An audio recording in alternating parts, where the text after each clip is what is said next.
There have been some major changes in global politics in the last couple of decades, and no doubt that the primary reason for these changes is the rise of some countries, not only economically, but also in terms of their ambitions to have more responsibility in world politics and to promote their development and governance models. And consequently, the EU's engagement with these countries has become increasingly significant.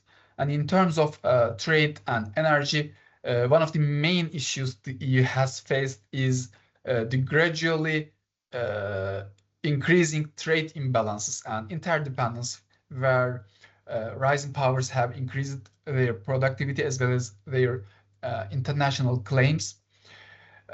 This wasn't a huge problem for the EU when it held technological superiority and when these countries were not such key actors in international politics. However, as the technological gap started to close and as these actors began to challenge the EU and the liberal international order, both militarily and economically, the European policymakers needed to address the trade imbalances more seriously. And the transformation in these relationships had an impact on the EU's commitment to multilateralism and sustainability.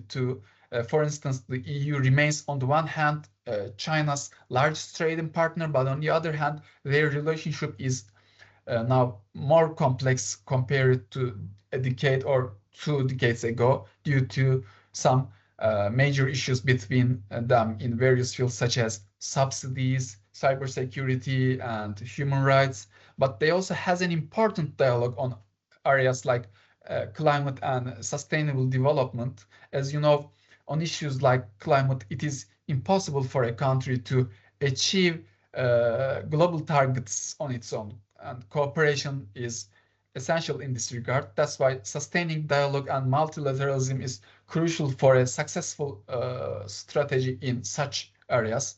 And the EU has similar dialogues and dilemmas with other rising powers. So, for instance, with India, the EU's trade relations are strengthening, and they also try to boost their partnership to counterbalance China's regional influence. But on the other hand, we can say that there are many issues between them, including the Indian government's prioritization of economic development and growth over climate, by arguing that developed countries should bear the burden of climate-related solutions.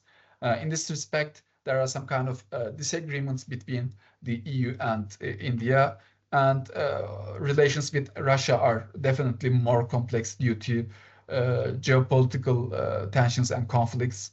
And not all EU member states are on the same page vis-a-vis sanctioning Russia and reducing dependencies on its gas. Therefore, internal coherence will most probably be one of the problems the EU has to solve in the following period. So we can say that the relations with the rising powers present both challenges and opportunities to multilateral cooperation. Compared to the first couple of decades after the end of the Cold War, now there are more economic and geopolitical challenges from the rising powers, but at the same time, strengthening cooperation with these countries can also contribute to the achievement of sustainable development goals by focusing on sectors of shared interest such as renewable energy, trade, and technological innovations. The EU can advance its goals of multilateralism and sustainability.